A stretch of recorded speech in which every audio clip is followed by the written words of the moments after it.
আরে ম্যাডাম, আসুন আসুন, বল। আমি নতুন ইন্সপেক্টরের সঙ্গে দেখা করতে চাই। নিশ্চয়ই, ওই ঘরে যান। ধন্যবাদ।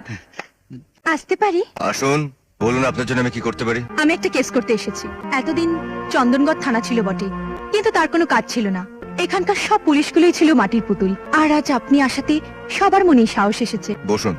জানেন স্যার, মাস্তান আর গুন্ডাদের ভয় আমাদের বস্তির সব মেয়েদের সারাদিন ঘরে বন্দী হয়ে থাকতে হয়। দিনের পর দিন ওদের অত্যাচার আমাদের মুখ বুজে সহ্য করতে হয়। আপনি কোনো চিন্তা করবেন না, আমি আজই অ্যাকশন নেব। সত্যি কথা বলতে গিয়ে যে আপনার এই আশাতে আমি খুব খুশি হয়েছি। আপনারা সবাই মিলে যদি এইভাবে পুলিশের পাশে এসে দাঁড়ান, পুলিশদেরকে সহযোগিতা করেন, তাহলে দেখবেন যে এই চন্দনগড় থেকে সন্ত্রাসীদেরকে নির্মূল করা কত সহজ হয়ে যাবে। বাইদি ভাই, আপনার নাম? পার্বতী। খুব সুন্দর। কি?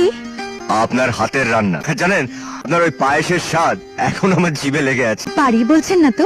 হারিয়ে বলা হচ্ছে আপনার দাদার কাজ, তবে তার বোন যে এত, যাকে